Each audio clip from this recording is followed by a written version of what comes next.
అయ్యా సతీ సమేతంగా కుమారుడితో సహా తూర్పు తిరిగి దండం పెట్టుకోండి. జస్ట్ ఇప్పుడే ఆలీబాబా అరడజన్ తాతలు నటించిన కూలీ సినిమా చూసొచ్చారు మన ట్రేడ్ పండితులు. హిట్టు కోసం తాతల ఆరాటం, 1000 కోట్లు కొట్టాలని తమిళ తంబిల పోరాటం ఏమైందో తెలుసుకుందాం. ఈ సినిమా చూసిన తర్వాత నాకేమనిపించిందంటే, ఈ కూలీకి పోయే బదులు కూలీ పనికి పోయినా 500 వచ్చేవి, ఇంకో 500 మిగిలేవి. పవర్ హౌస్ అని క్యాప్షన్ పెట్టారు కానీ పవర్ లేదు. ట్రైలర్ చూసి ఏదైతే ఎక్స్పెక్ట్ చేశామో సరిగ్గా అదే జరిగింది. ల్యాగ్, నీరసం, నిద్ర అన్నీ ఒకేసారి వచ్చాయి. సేమ్ కబాలి టైపులోనే లేచినట్టే లేచి టపా కట్టేసింది. లోకి మామ మన లోకంలో ఉండి కథ రాసుకున్నట్టు లేడు. జైలర్ సినిమా చూసి ఆ మైకంలో ఉండి అదే సినిమాకి స్పూఫ్గా కూలీ సినిమా తీశాడు. అదేమో అర్ధాంతరంగా కూలిపోయింది. ముసలోళ్ళందరినీ ఓ చోటికి చేర్చి సినిమాని కిచిడి చేసి పడేశాడు.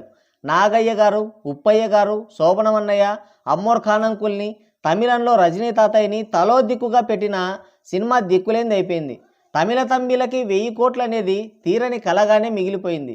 పాన్ ఇండియన్ స్టార్స్ మీద పెట్టిన ఫోకస్లో సగం స్టోరీ మీద పెడితే బాగుంటుంది.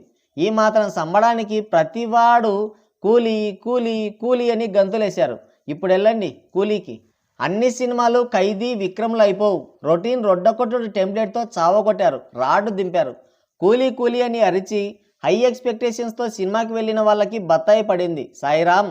లోకి మామ ఈ కూలీ సినిమా స్టోరీ పైన 2 years వర్క్ చేశాడంట. ఇదైనా కొంతవరకు జీర్ణించుకోవచ్చు, కానీ నాగయ్య గారికి 7 times స్టోరీ చెప్పాడంట. మరి మొత్తం విన్నాడో మనంలాగా థియేటర్లో నిద్రపోయినట్టు నిద్రపోయాడో అర్థం కాలేదు. మొత్తానికి పప్పులో కాలేశాడు. తెలుగు ప్రేక్షకుల్ని ఎరిపూలను చేసింది ఈ కూలీ. సరే, ఇక స్టోరీ ఏంటంటే, సైమన్ అదే మన నాగయ్య గారు కింగ్ పిన్ అనే ఒక షిప్ యార్డ్లో ఏవో పనికిమాలిన పనులన్నీ చేస్తుంటాడు.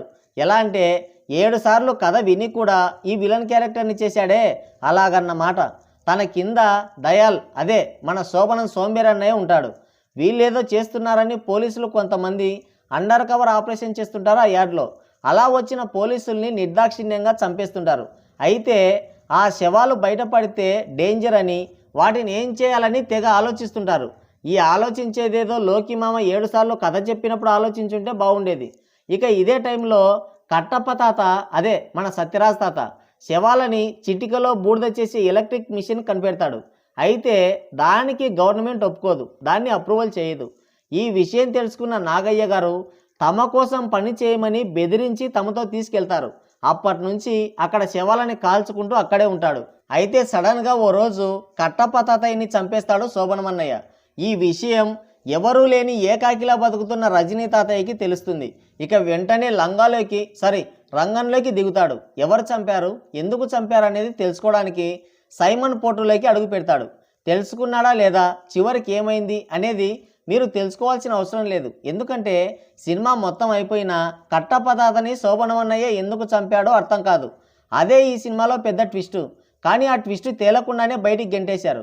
లాంగ్వేజ్కో స్టార్ని పట్టుకున్నారు, కానీ కథలో పట్టు లేకుండా పోయింది. అంతమంది ఎందుకో అర్థం కాదు.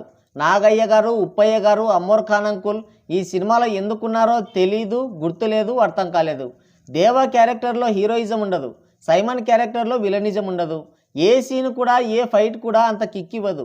శోభనమన్నయ్య క్యారెక్టర్ మాత్రమే బాగుంది, కొద్దో గొప్ప. అది కూడా నాగయ్య గారి కంటే బాగుంది. విక్రమ్, జైలర్, భాష ఈ సినిమాలన్నింటినీ మిక్సింగ్ చేసి జ్యూస్ చేయకుండా సాంబార్ చేశాడు. సినిమా మొత్తం స్లోగా వెళ్తుంది.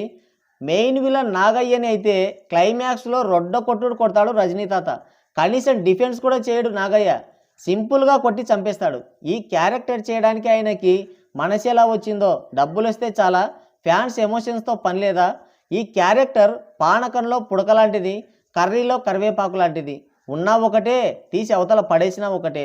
ఇక రజనీ తాతయ్య అయితే ఆ యంగ్ లుక్లో కనిపిస్తూ మళ్ళీ దానికి ఒక చెత్త ఫ్లాష్ బ్యాక్ కూడా పెట్టించుకున్నాడు. ఎందుకు ఇవన్నీ అనిపించింది. ఇక అమ్మోర్ ఖాన్ అన్నయ్య విక్రమ్ సినిమాలో రోలెక్స్ లాగా ఊహించుకున్నాడు. చివరికి కామెడీ పీస్ అయిపోయాడు. ఆ రైటింగ్ కానీ స్క్రీన్ ప్లే కానీ అస్సలు బాగాలేదు. ఆ బీజిఎం కూడా పెద్దగా వర్కౌట్ కాలేదు. ఓవరాల్గా కూలీ చూడదగ్గ సినిమా అయితే కాదు. తలపోటు, గందరగోళం, అయోమయం, నీరసం, నిద్ర. 10 రోజుల నుంచి చావదొబ్బారు కూలీ కూలీ కూలీ కూలీ అని. వెళ్ళండి, సగం ఉడికిన సాంబార్ పోశారు, వెళ్ళండి. కోలీవుడ్కి 1000 కోట్లు అనేది ఒక డ్రీమ్. ఇప్పుడు కన్ఫర్మ్ అయిపోయింది అది డ్రీమ్ లాగే మిగిలిపోతుందని. మరి రజనీ తాతయ్య నటించిన ఈ గూలీ సినిమాకి ఎంతమంది వెళ్ళారు? ఈ సినిమా పైన మీ ఒపీనియన్ ఏంటి అనేది కింద కామెంట్ చేయండి. సో గైస్, ఇది వీడియో. మరోసారి మరో ఇంట్రెస్టింగ్ వీడియోతో మళ్ళీ కలుద్దాం. Thank you, take care, bye bye.